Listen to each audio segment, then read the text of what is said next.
Waalaikumsalam. Nasta'inu ala umuri dunya waddin. Asyhadu an la ilaha illallah wahdahu la syarika lah wa asyhadu anna Muhammadan abduhu wa rasuluhu la nabiyya ba'dah. Addal amanah wa ballagha risalah wa nasaha ummah wa jahada bihi jihad tarakana alal mahajjatil bayda lailuha kanahariha la yazigu anha illa halik. Allahumma shalli wa sallim ala nabiyina Muhammadin sayyidil awwalin wal akhirin al-mab'usi rahmatan lil alamin wa ala alihi wa sahbihi wa man sara ala nahjihi ila yaumiddin. Amin ya Allah. Allahumma subhanaka la ilma lana illa ma 'allamtana wa 'allimna ma yanfa'una wa zidna ilman wa alhiqna bis salihin. Allahumma rabbana atina fid dunya hasanah wa fil akhirati hasanah wa qina adzabannar. Ya rabbal alamin. Hari ini kita akan membahas tentang Hadyun Nabi fil ibadat, tentang petunjuk Rasulullah terkait dengan permasalahan-permasalahan ibadah. Ya, dari kitab Zadul Ma'ad karya Al-Imam Ibnu Qayyim rahimahullah ta'ala. Dan pertama yang akan kita bahas adalah Hadyuhu sallallahu alaihi wasallam fil wudu, petunjuk beliau terkait dengan bab wudu. Mungkin ada yang perlu kita perhatikan atau ada koreksi yang biasa kita lakukan. Mudah-mudahan bisa mengoreksi apa yang biasa kita lakukan. Poin pertama adalah, saya kasih poin saja, di kitab ini tidak ada poin tapi saya poinkan supaya tidak terlalu melebar. Kana sallallahu alaihi wasallam yatawaddau li kulli salatin fi ghalibi ahyanihi wa rubbama shalla salawati bi wudu'in wahidin. Rasulullah SAW itu biasa berwudu untuk satu kali sholat biasanya. Warubama, tapi kadang-kadang sholat beberapa sholat biwuduin wahid, dengan satu kali wudu. Jadi kadang satu wudu untuk semua sholat, kadang setiap sholat berwudu. Berarti itu hukumnya boleh.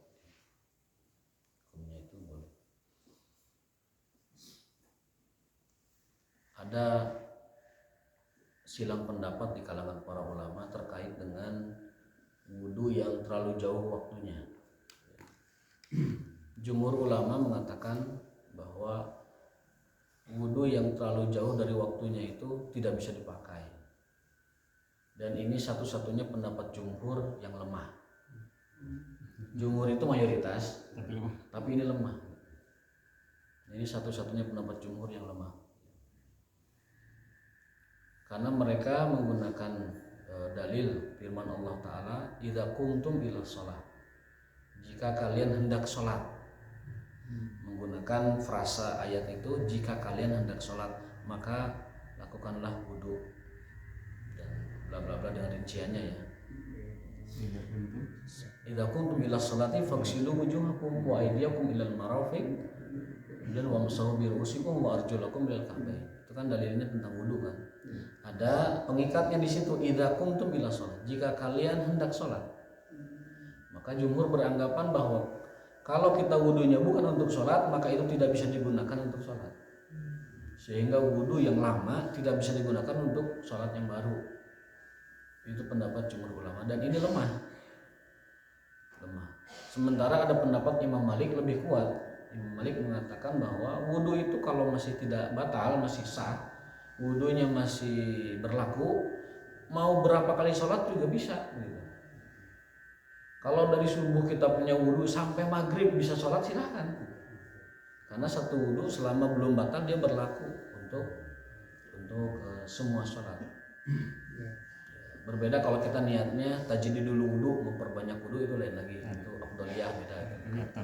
Lebih afdal. Kita sekarang bicaranya hukum, karena hukum itu di luar afdaliyah. Jadi ini silang pendapat seperti ini berefek kepada aktivitas kita. Jadi menurut jumhur mah kalau Jumatan jam 11 tidak boleh wudunya jam 8 atau jam 10 atau jam 9, harus mendekati jam 11.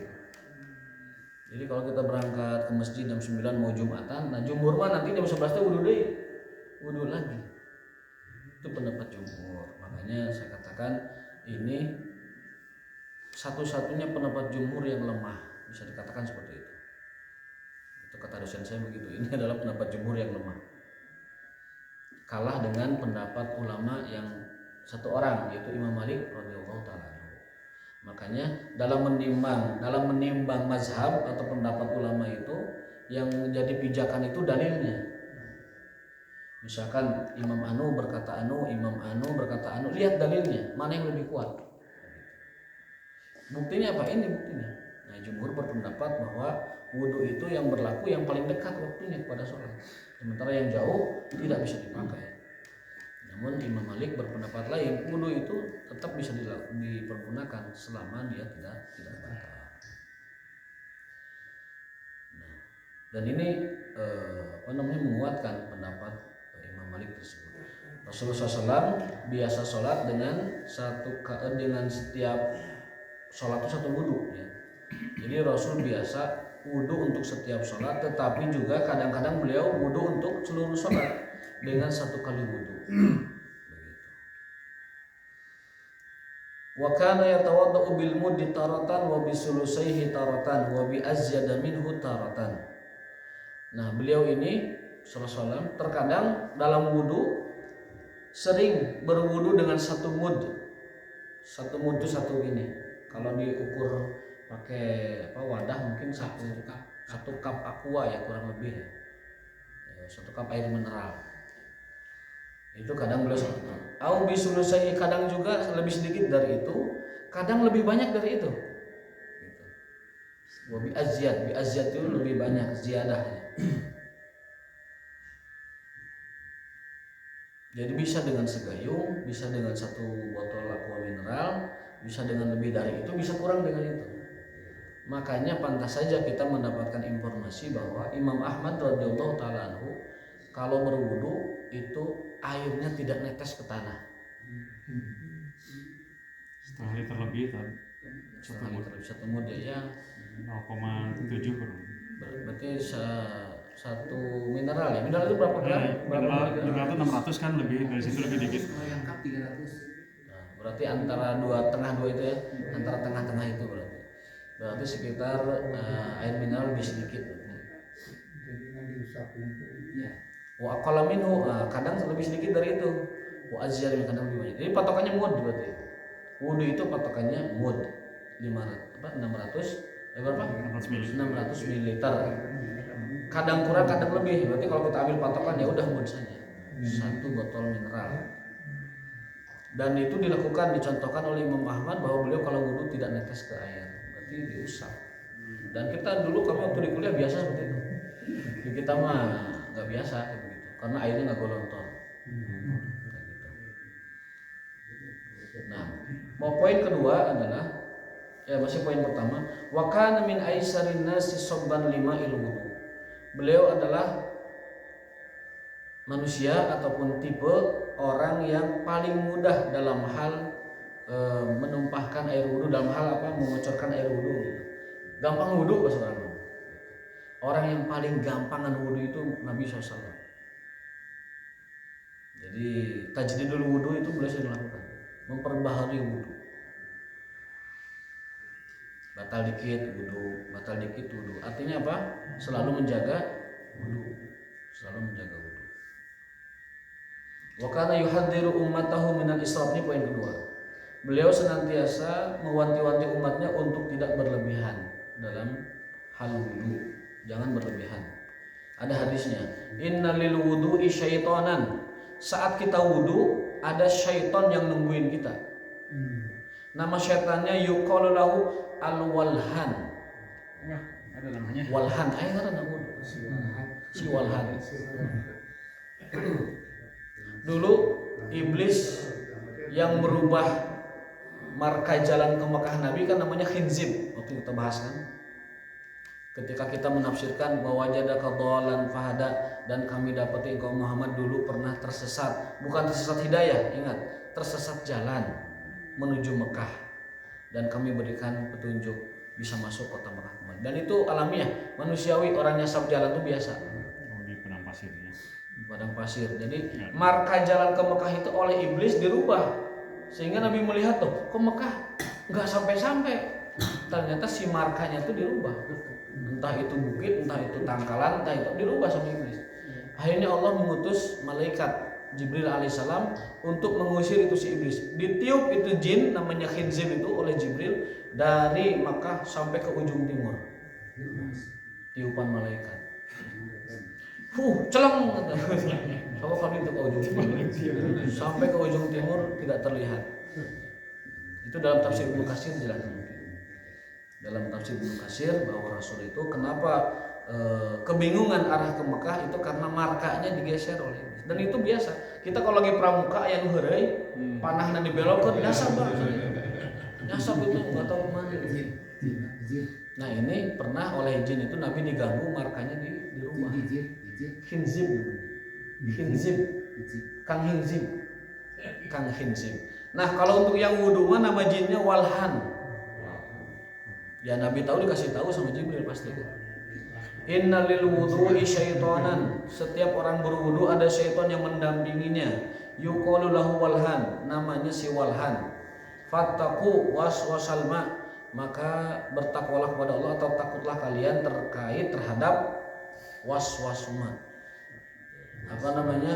Was-was kita saat berwudu. Karena setan itu mendampingi orang wudu, dibuat was-was, dibuat israf. Israf itu berlebihan gitu. Yang sering membuat kita ngabisin banyak air ketika wudu itu godaan si Walhan. Jadi dia ketika wudu teh mengaduan orang teh gedean karena gerahan gedean. Caina kurang gede. Lamun kita mandi kalau kita berwudu kurang mantep kan ciuk. Nah, itu kerjaan si Walhan. Nusuk ngabeakeun cai bak si Walhan eta. Si Walhan. Wa mara ala Sa'ad wa huwa yatawadda fa qala lahu la tusrif fil ma. Dalam sebuah asar ya, Sa'ad radhiyallahu ta'ala anhu mengatakan jangan berlebihan ketika menggunakan air. Dalam hal apapun jangan berlebihan menggunakan air. Lalu ditanya beliau, "Wahal fil ma'i israf?" Apakah ada istilah israf dalam penggunaan air? Dan beliau menjawab, "Na'am wa in kunta 'ala nahrin jarin." Kata beliau, andaikan kamu punya sungai, wudu mah tetap kudu hemat. Gitu. Najan anjeun gaduh walungan, meuli setu. Wudu mah wayahna sesedikit mungkin. Setu, danau ataupun mungkin sungai. Di sini sungai bahasa. Meskipun kamu itu punya sungai, ada sungai di hadapan kamu itu, wudu mah tetap hemat. Karena masalah wudu itu bukan masalah tidak ada air atau ada air banyak, tetapi tidak boleh israf, tidak boleh berlebihan dalam menggunakan wudu. Lihat bagaimana Islam mendidik kita menjaga lingkungan dengan tidak boros air. Karena air mah ada kampanye kan, setiap tetes itu adalah kehidupan bagi orang lain. Maka hemat-hematlah. Itu Islam sudah jauh dari dulu. Sudah jauh dari dulu mengajarkan kita bagaimana menjaga lingkungan.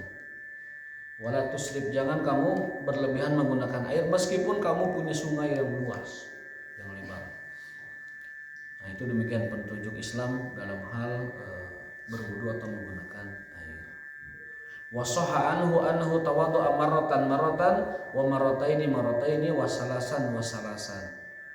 Nah, tata cara wudu beliau itu sekali pernah, dua kali pernah, tiga kali pernah.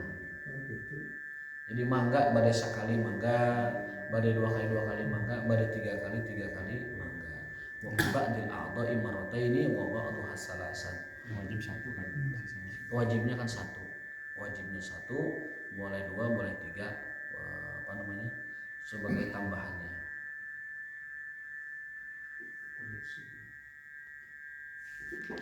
Nah, kemudian ada poin yang disebutkan di sini penekanannya. Kadang kita melewatkan beberapa anggota wudu ya.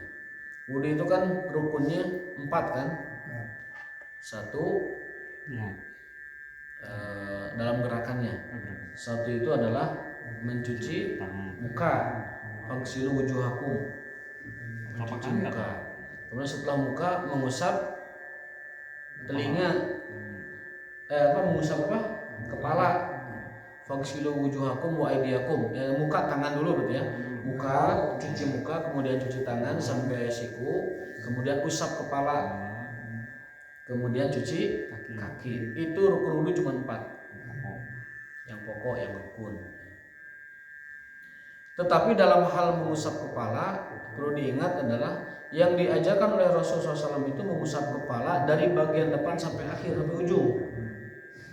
Begini sampai ujung, sampai habis ujung kedepankan, lalu masukkan telinga begitu.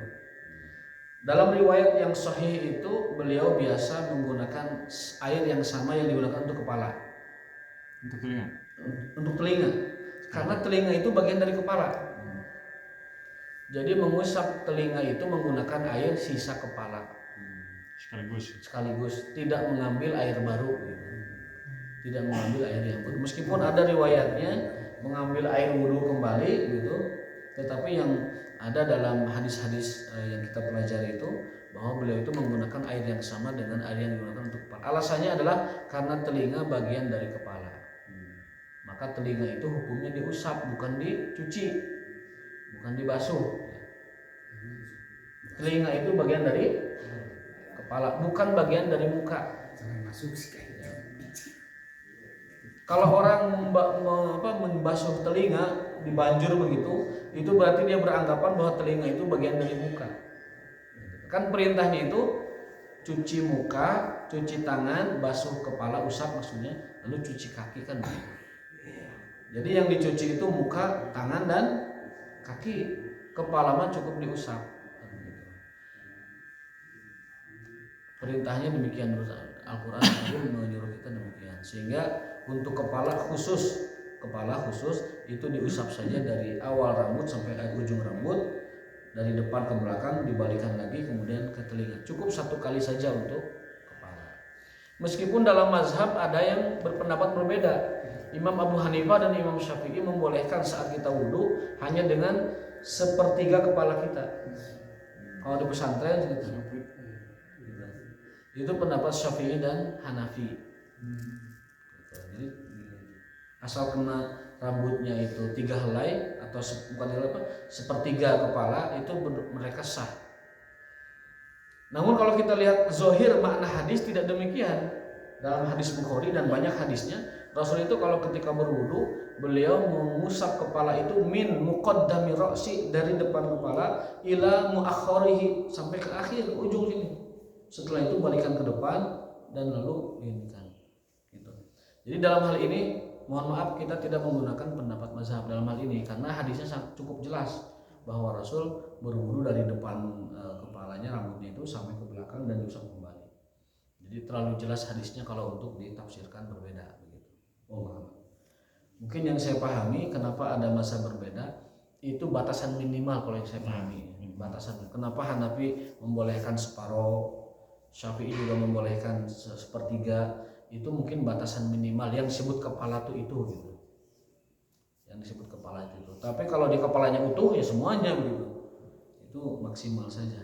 Kalau minimalnya itu adalah 1/3 atau 1/4 kepalanya gitu. Itu afdolnya. Kurang nasi. Nah, adapun jenggot dia juga memang bagian dari muka tetapi dia ditakhlil. Takhlil itu digini. Diluruk sela-sela takhlil lihyah. Wa kana yastanshiku. Nah, ada lagi yang wajib. Maksudnya wajib karena dia termasuk bagian kepala, bagian muka, maaf. Apa itu? Istinsyak dan istinsar. Istinsyak itu memasukkan air ke dalam hidung sampai terasa teng gitu keluarkan. Umur hidung. Bersihkan air sampai terasa. Itu kata Nabi. Kenapa Nabi mewajibkan itu? Wajib dalam arti kata karena itu bagian dari muka. Nabi bersabda, fa inna syaitana yabitu ala khayshumi. Karena syaitan itu tempat nongkrong dan tidurnya di lubang hidung kita. Syaitan itu kalau tidur pusat kendalinya di sini. Syaitan itu di sini. Nah, dalam kitab Tawdihul Ahkam Syarah Bulughul Maram disebutkan, syaitan itu di sini pusatnya, nongkrongnya. Lalu kalau orang berwudu dia mencar, ayat ke tangan, ayat ikut aliran darah, ada yang ke kepala, ada yang ke kaki. Syaitan itu nyebar. Baburincai. Baburincai. Jadi kalau digubarkan di hidungnya baru. Maka ketika wudhu diserang lagi dengan anggota tubuh yang lain sehingga dia bersih dari pengaruh setan. Itu. Jadi untuk hidung masukkan air sampai kerasa. Jangan cuman seperti ngambil cahit, jangan. Yang benar itu memasukkan air ke dalam hidung sampai terasa lalu membuang. Dihisap oleh hidung. Kamu keluarkan. Kenapa? Karena setan bermalam di situ. Karena setan nginepnya di situ. Sehingga ketika masuk ke hidung, di bahasa Sunda disedot ke hidung, diserot kita. Kerasa keluarkan. Itu wajib karena hadisnya tidak membedakan gerakan-gerakan itu. Hanya kita membedakan rukun dan wajib itu karena rukun itu dicantumkan dalam Al-Quran.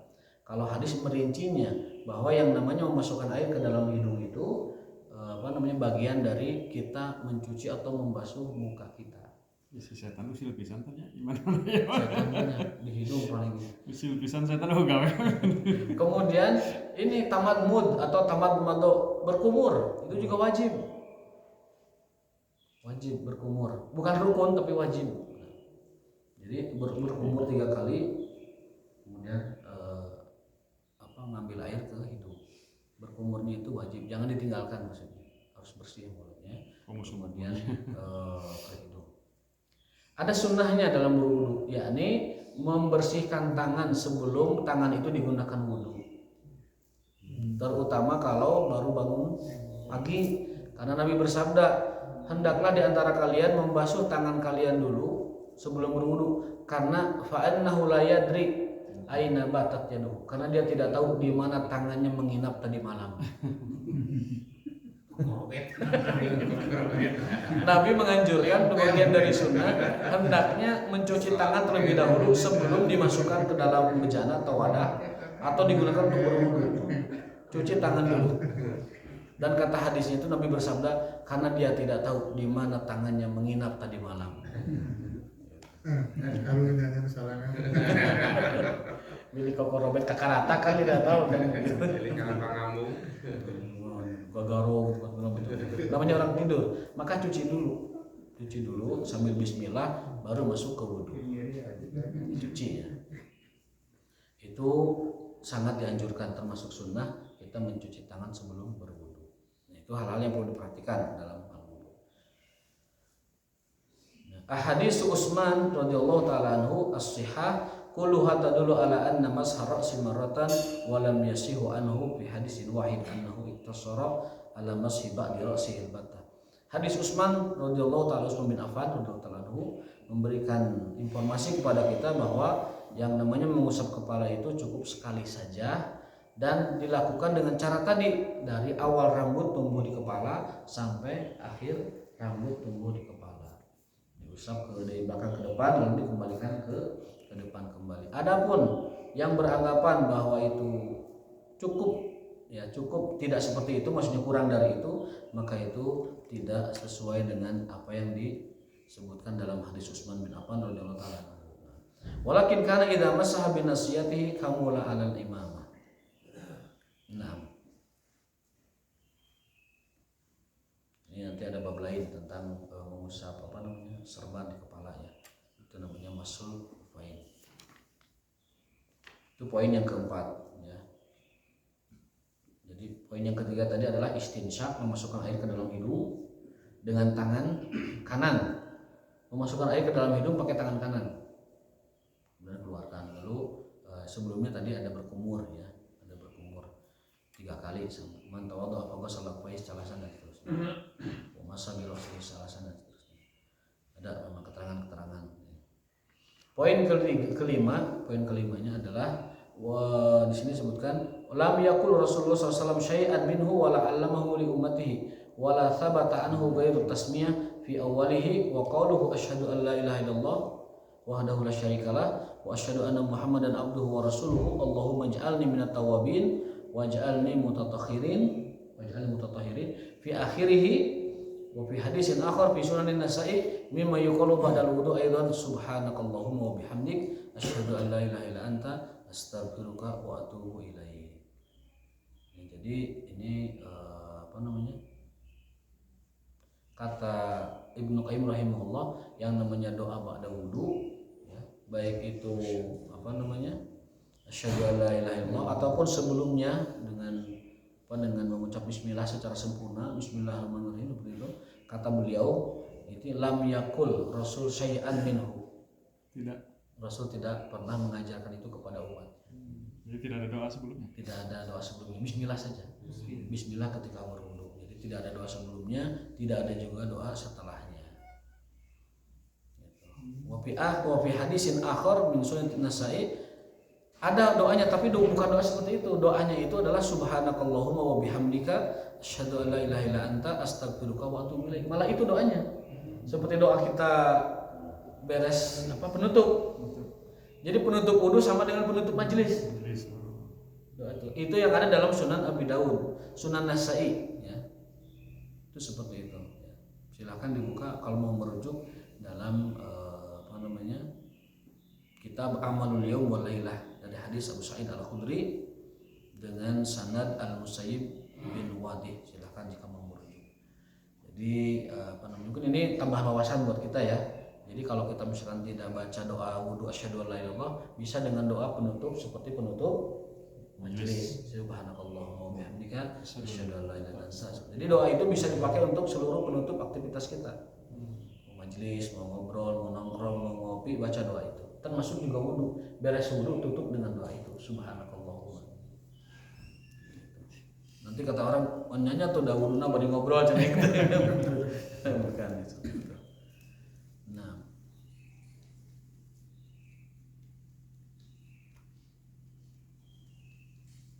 Itu poin kelima. Poin keenamnya adalah walam yakun min hadyi sallallahu alaihi wasallam an yusabba alaihi al-ma kullama tawadda'a walakin taratan yusabbu ala nafsi yusabbu ala nafsina wa rubbama awanahu man yusab. Nah, dalam berwudu Rasul itu kadang wudu sendiri, kadang dibantu oleh orang, dikucurkan sama temannya, sama pembantunya. Jadi Rasul itu punya pembantu khusus bagian wudu. Jadi dia yang menyiapkan air, menyiapkan segala macam, lalu dituangkan ke Rasul, dikucurkan untuk berwudu. Walam yakun Rasulullah ya'tad tanshif a'dha'ihi ba'da al-wudu wala sahha anhu bidzalik hadisun batta. Mengusap bekas wudu itu tidak pernah dilakukan Rasul SAW. Kita makan suka wudu teh suka pakai apa? Pakai lap ya. Pakai lap, pakai handuk, pakai tisu segala macam. Ini hadisnya lam yakun, Rasul tidak pernah melakukan itu. Jadi setelah wudu mah biarkan kering sendiri, meskipun gak retek memang. Setelah wudu teh gak retek, aduh mah itu. Tapi kalau biasa, insya Allah gak getek lagi. Karena katanya butiran air itu jadi cahaya gitu. Satu itu butiran cahaya, yang kedua menggugurkan dosa-dosa. Dalam sebuah hadis, air wudhu yang menempa wajah kita dan anggota badan kita itu menggugurkan dosa-dosa yang ada di badan kita. Dosa di muka itu berguguran, dosa di telinga, dosa di tangan, dosa di kepala itu berguguran semua, di kaki. Jadi ketika orang selesai wudhu itu dosanya bersih, berguguran semua. Maka afdolnya air wudhu tidak diseka. Kamu kok anduk sampai garing bisa dekat gitu wudhu teh. Jadi tidak diseka. Kalau mau diseka pakai tangan saja. Ini hadisnya. Lam yakun Rasulullah ya'tadu tanshifa a'dha'ihi ba'dal wudu wa la sahha anhu bidzalik. Tidak ada riwayat sahih yang menerangkan bahwa Rasul menyeka atau mengusap bekas air wudunya. Balilladzi sahha anhu khilafuhu. Yang benar itu justru kebalikannya. Yang benar itu artinya kebalikannya tidak mengusap atau menyeka bekas air wudunya.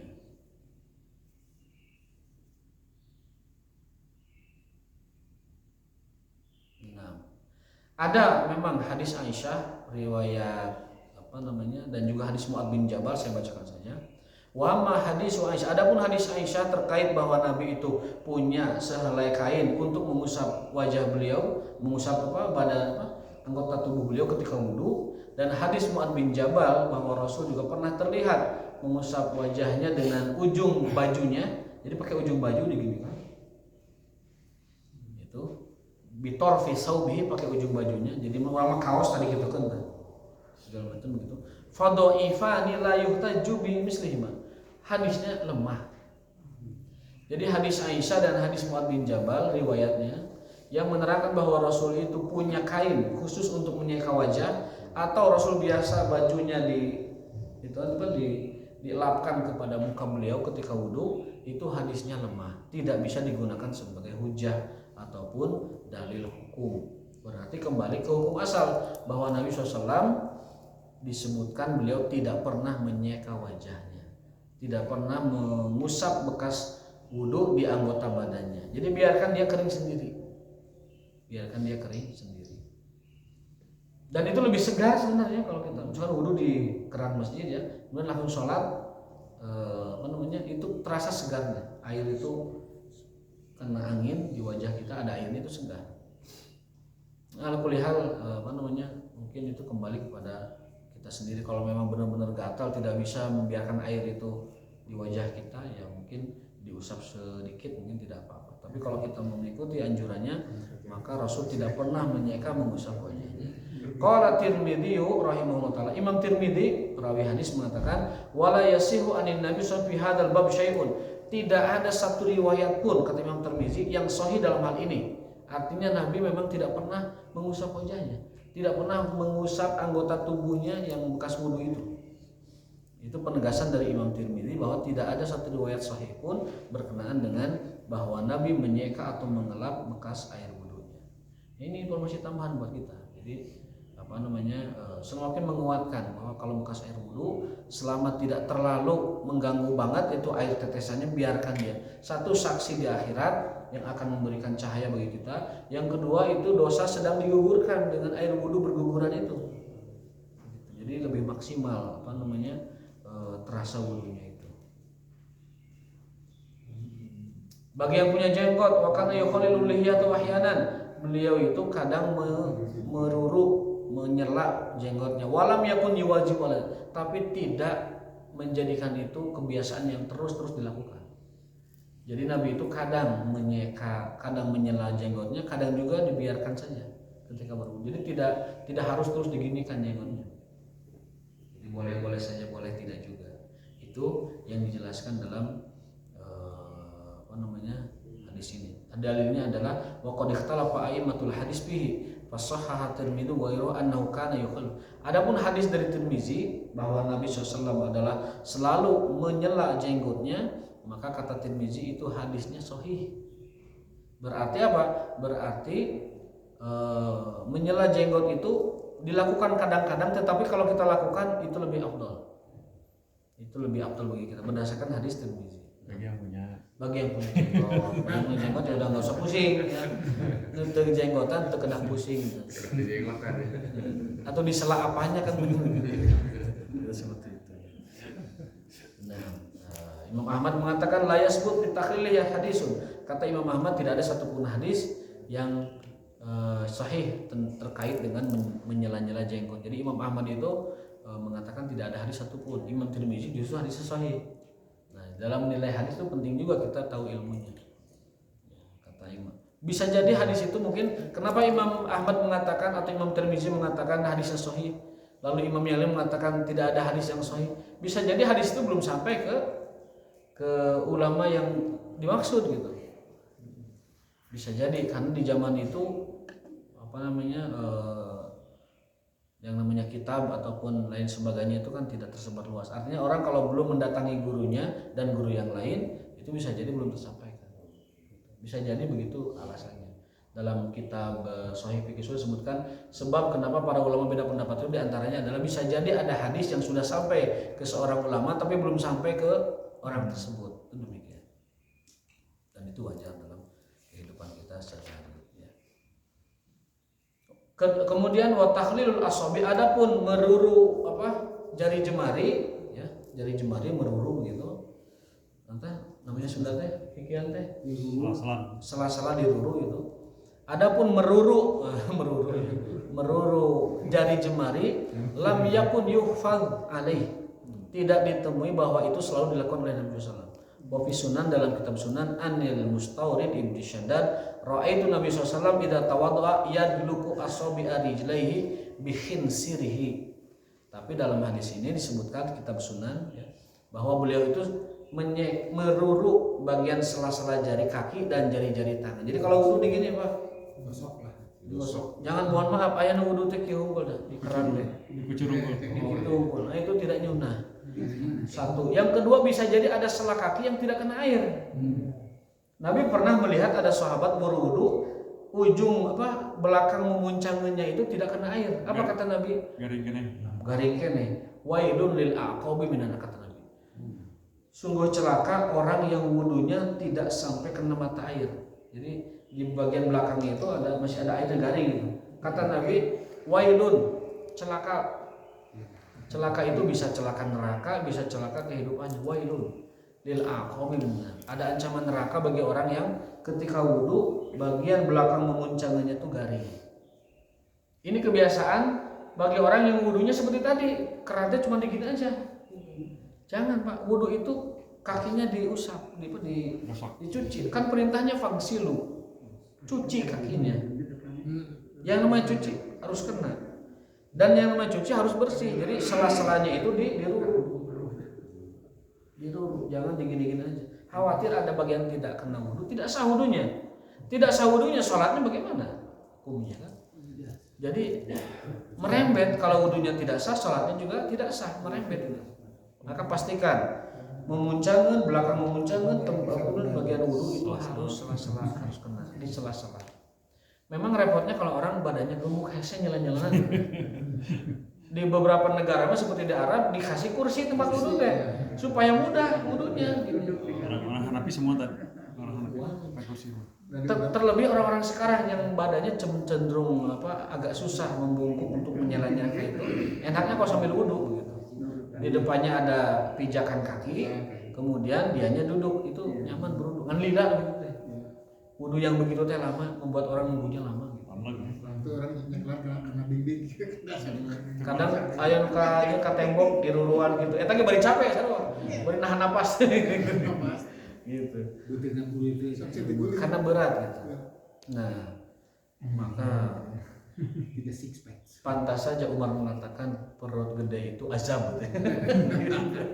Kan ada sahabat anggap berkah cuma berkah, makmur berkah. Lah, bal azab itu azab. Jadi saya tersinggung gitu. Sama Umar bin Khattab tersinggung saya. Jadi ada sahabat menunjukkan perutnya itu ini berkah, makmur. Kalau lain berkah itu azab. Karena banyak itu. Dan ada ungkapannya al-maidatu baituda. Yang namanya perut itu rumah penyakit. Al-maidatu lambung ini atau perut ini, baituda rumah penyakit. Dari situ semua asalnya penyakit. Kita kuruskanlah minimal fitness seminggu 3 kali. Fitness ya, minimal seperti itu. Jadi yang punya jari, yang punya jenggot diruru, jenggot begini, kalau jari begini, diruru ya. Berdasarkan hadis idza tawaddaa yadluku asabi'a rijlaihi bikhinsirhi. Khinsir itu apa namanya? Jari ya, jari diruru pakainya. Pakai tangan. Kalau niat ada enggak? Niat ada. Niat itu ketika tadi baca bismillah. Ketika awal tadi bismillah sambil kita mencuci tangan tuh. Kata Nabi kan cucilah tangan sebelum kalian berwudu karena kamu tidak tahu dari mana tangan itu nginepnya tadi malam. Nah, sambil baca bismillah itu. Tidak perlu dilafalkan namanya. Tidak perlu dilafalkan nawaitu doa, tidak perlu. Tidak perlu nawaitu doa fil hadasi. Alhamdulillah taala. Itu dasinya benar. Kalau dari segi nawaitu doa lirofil hadasi asbabit. Betul. Dasinya betul tapi. Betul. Redaksi bahasanya betul, tapi itu Nabi hanya mencontohkan bismillah saja. Dengan mengucap bismillah itu sudah niat. Bismillah.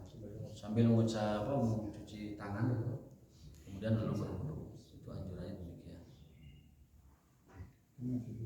Wa amma tahriku khawatamihi. Adapun menggerak-gerakkan cincin bagi yang punya cincin. Karena memang sunnah cincin. Iya. Faqad ruwiya fihi hadisun dhaif. Ada hadis dhaif riwayatnya dari Muhammad bin Abdul bin Ubaidillah dari Abu Rafi dari ayahnya dari Rasulullah SAW. Dari kakek Rasulullah SAW. Kana idza tawaddaa harraka khatamahu. Nabi kalau berwudu cincinnya tidak dilepas, cukup digerak-gerakkan saja Supaya air masuk. supaya air masuk. Berarti termasuk jam juga. Orang pakai jam, pakai cincin itu tidak usah dilepas. Kahiji mun dilepas ditunda itu bisa leungit. Bisa lupa, keduanya terutama. Yang ketiganya merepotkan, setiap kali wudu dilepas. Maka cincin jam biarkan saja, tapi ketika wudu digerak-gerakkan. Digerak-gerakin cincin juga. Supaya masuk. Supaya masuk. Meskipun itu hadis yang dhaif, tapi itu juga ada keterangannya bahwa cincin itu cukup digerakkan, tidak usah dilepaskan. Jam juga sama digerakkan, tidak usah dilepaskan. Begitu. Ya. Jam anti air. Jamnya anti air, jamnya rusak kali karena air mati, jangan dilepas. Aduh, bilang asupan air tidak resisten, tidak resisten. Nah, yang terakhir kalau kita tidak bisa wudu dan tidak bisa mandi besar, bisa diganti dengan tayamum. Ya. Tayamum itu dahsyat sekali. Dia pengganti wudu sekaligus pengganti mandi wajib. Tetapi tata cara tayamum khusus, tidak seperti wudu, tidak seperti mandi wajib. Jadi tayamum jangan mengusapkan tanah ke siku karena bukan wudu tayamum. Hiji. Anu kedua, tayamum juga tidak usah guling-guling di tanah. Sebagai pengganti wajib, mandi wajib cukup tangan saja. Saya jelaskan nanti. Karena Nabi SAW ya tayamum bidorbatin wahidatin lil wajhi wal kafain, itu udah fix itu. Rasul itu kalau tayamum dengan debu yang ada di hadapannya, misalnya ini cukup ke wajah dan telapak tangan. Udah itu saja. Itu cukup untuk menggantikan wudu, juga menggantikan mandi wajib, mandi junub. Kalau tidak ada air dan tidak bisa menggunakan air. Kan ada yang sampai kadio tayamum teh. Itu salah besar. Itu tidak ada petunjuknya. Salah besar. Karena dia menganggap tayamum teh wudu, salah itu. Di sini akan saya katakan nih. Jangan-jangan ada belum pernah tayamum di sini. Ada yang belum pernah tayamum apa? Enggak ayah saya terus bolehnya. Tidak pernah praktek. Masa sih? Di pesawat pasti tayamum lah. Ya, Kenapa cenah? Walam yasih anhu tayammum ini. Tidak ada dalil sahih yang memberikan informasi bahwa tayamum dengan 2 kali ketukan. Gitu. Oh gitu, cepat. Jadi selama ini Tidak ada hadisnya. Emang iya buat tayamum mau dia. Makanya pasir kan dia Jadi tayamum itu cukup sekali pukul saja. Dorbatun wahidatun. Ini kemudian ke muka, kemudian cukup ke sampai telapak tangan saja. Wala ilal mirfaqain, jangan ke siku. Dan tayamum bukan wudu, beda itu. Namanya juga pengganti kan begitu. Qala Imam Ahmad man qala, barang siapa yang mengatakan bahwa tayamum sampai siku, fa inna ma hiya aw huwa syai'un zadahu minni, itu tambahan dari dirinya. Jadi ngayang-ngayakeun, tambah-tambahan. Nganggap nanti dah imam jadi juga wudu gitu.